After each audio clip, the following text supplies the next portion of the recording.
नमस्कार दर्शक बंधु पाणीपाग अपडेट रे आपण को स्वागत। दर्शक बंधु राज्यर विभिन्न अंचल में प्रबल मात्रा शीत एवं जाड़े थरहर होउची गाँ ठू सहर।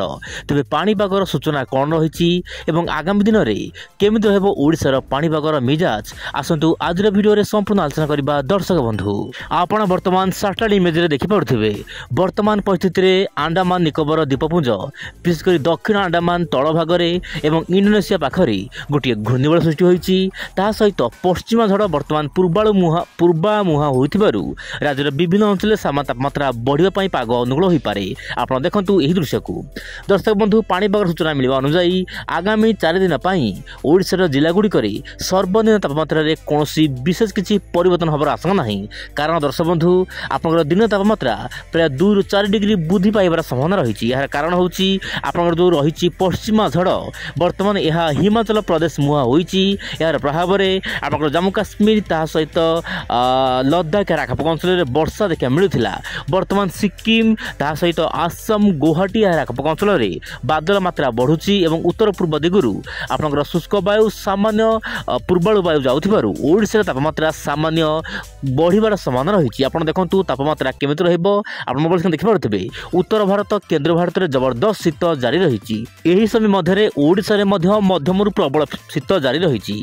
तेज दर्शक बंधु मुझे कहूँ चाहिए 9 तारिख जानुरी 9 तारिख आपंकर केंद्र भारत उपरे गोटे गुरुचाप बलय सृष्टि हो जहाँपाई कि दर्शक बंधु शीतर मात्रा आहरी बढ़ापी पाग अनुकूल हो। विशेषकर ओडिशा रे वर्तमान 2-3 दिन शीत सामान्य कमिबो किंतु आपंकर जो गुरुचाप बलय सृष्टि हो सीधा सड़क उत्तर पश्चिम दिगरू ठंडा वायु आसो जहाँपाई कि शीत पुणी थे बढ़ो।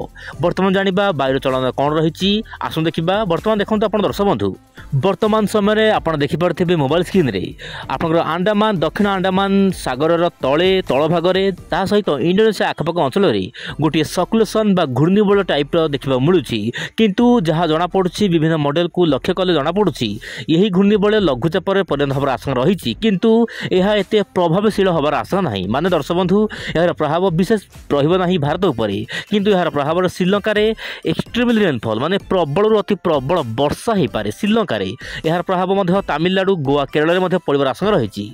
यही समय मध्य ओडिशा पई सामान्य पूर्वाणु वायु जीव जहाँपाई कि ओडिशा विभिन्न अंचल जमीक कटक ढेंकानाल कलाहांडी कंधमाल मालकानगिरी कोरापुट रायगड़ा नयागढ़ खोर्धा यही सब जिला मानक आप सकाल समय प्रबल मात्रा कुहुड़ी हे। दर्शक बंधु कुहुड़ी दर्शक बंधु आप समय सतर्क रुहतु किंतु वर्षा होबार आशंका नहीं। आप मोबाइल देखिपे आपंकर जो उत्तर पश्चिम दिगरू वायु आसूँ सामान्य मझे गैप रही 2-3 दिन शीत सामान्य कमिबो किंतु 9 तारिख दर्शक बंधु आप ध्यान दिंतु 9 तारिख पुणी थे शीतर प्रकोप बढ़ो। विशेषकर ओडिशार विभिन्न अंचल में रात्रि तापमात्रा 4 ରୁ 5 डिग्री खसबार आशंका रही। जबरदस्त शीत पुणी थे 9-10 ରୁ आरंभ हो जाए। एबे देखिबा दर्शक बंधु सारा भारत में केमिति रहबो वर्षा स्थिति आगामी 24 घंटा मध्य। वर्तमान आप देखिपे जम्मू काश्मीर ता सहित श्रीनगर ता सहित लद्दाख बिल्किस्तान यार आखपाख अंचल में मध्यम प्रबल वर्षा देखा मिल पारे। ता सहित सिक्किम आपंकर जमीक रोचे आसाम मणिपुर गुवाहाटी अरुणाचल प्रदेश यही सब स्थान मानक हल्का मध्यम वर्षा देखा मिल पारे। अंडमान निकोबर द्वीपपुंज मध्यम प्रबल वर्षा देखा मिल पारे। या सहित लक्षद्वीप प्रबल वर्षा देखा मिल पारे किंतु आपनकर दक्षिण भारत में विशेष किसी वर्षा हबार संभावना नहीं बोली जहाँ मॉडल आकलन करुछि किंतु दर्शक बंधु देखिबार कथा आगामी दिन पाणीपाग मिजाज केमिति रहुछि। तेबे दर्शक बंधु ये थिला आगामी 24 घंटा केमिति रहबो देशर पाणीपाग। मु पुणी आसना काली आ एक नुआ अपडेट को साथे धरी विदा दियंतु। नमस्कार जय जगन्नाथ दर्शक बंधु।